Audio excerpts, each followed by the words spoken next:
RSS నాయకత్వంలోని BJP ప్రభుత్వం రాజ్యాంగానికి తూట్లు పొడుస్తుందని ఐఎఫ్టీయూ జిల్లా కార్యదర్శి జె వెంకటేశ్వర్లు విమర్శించారు. కాకినాడ కచ్చిరిపేటలో గల ఐఎఫ్టీయూ జిల్లా కార్యాలయంలో డాక్టర్ బిఆర్ అంబేద్కర్ 134వ జయంతి వేడుకలను ఘనంగా నిర్వహించారు.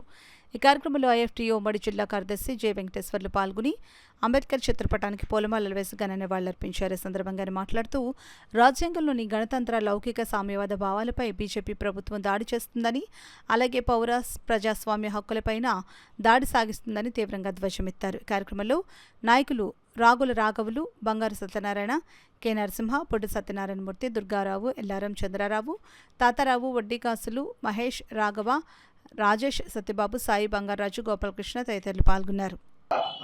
దుర్మార్గాలకే పాల్పడే విధంగా ఆయన ప్రోత్సహిస్తూ ఉన్నాడు. ఈ చర్యను తీవ్రంగా ఖండిస్తాను.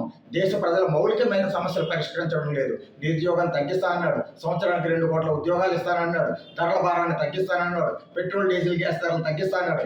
ఏమీ తగ్గించకుండా అంతు లేకుండా వాటిని పెంచుకుంటూ పోయి దేశ ప్రజలను లూటీ చేస్తూ ఉన్నాడు. ఏదైతే ప్రజలకు ఇచ్చే సంక్షేమ పథకాలని కోత విధిస్తూ ఉన్నారు. సంక్షేమ పథకాలకు 1,00,000 కోట్ల రూపాయలు ఖర్చు అయితే పెట్టుబడిదారులకి 16 లక్షల కోట్ల రూపాయలు ఈ రాయితీలు కల్పిస్తూ ఇది పెట్టుబడిదారుల ప్రభుత్వం, ఇది దేశ పేద ప్రజల ప్రభుత్వం కాదు, కార్మిక వర్గ ప్రభుత్వం కాదు అని చెప్పేసి వ్యవహరిస్తూ ఉన్నాడు. అంతేకాకుండా 29 లేబర్ చట్టాలను రద్దు చేసి 4 లేబర్ కోడ్లను తీసుకొచ్చాడు. కార్మికుల్ని కట్టు బానిసలుగా చేయడానికి, పెట్టుబడిదారులకు ఉడుగు చేయడానికి, పెట్టుబడిదారులు మరింత కార్మిక వర్గ శ్రమని, వేతనాన్ని దోసుకోవడానికి అవకాశం కల్పిస్తూ ఉన్నారు. వీటికి వ్యతిరేకంగా పోరాటమే అంబేద్కర్ లక్ష్యాన్ని సాధించడం అవుతుంది. అంబేద్కర్కి నిజమైన నివాళి అర్పించడం అవుతుంది. అంబేద్కర్ రాజ్యాంగ విలువను తొంగలో తొక్కుతూ గాడ్సేని పూజిస్తూ అంబేద్కర్ని జోహర్లు అర్పించడం అనేది తొంద వైఖరికి నిదర్శనం. గాంధీని హత్య చేసిన గాడ్సేని పూజించే గాడ్సే వారసులు వీళ్ళు హిట్లర్ వారసులు వీళ్ళ గద్దె దిగితే తప్ప ఈ దేశం బాగుపడదని చెప్పేసి హెచ్చరిస్తా ఉన్నాం.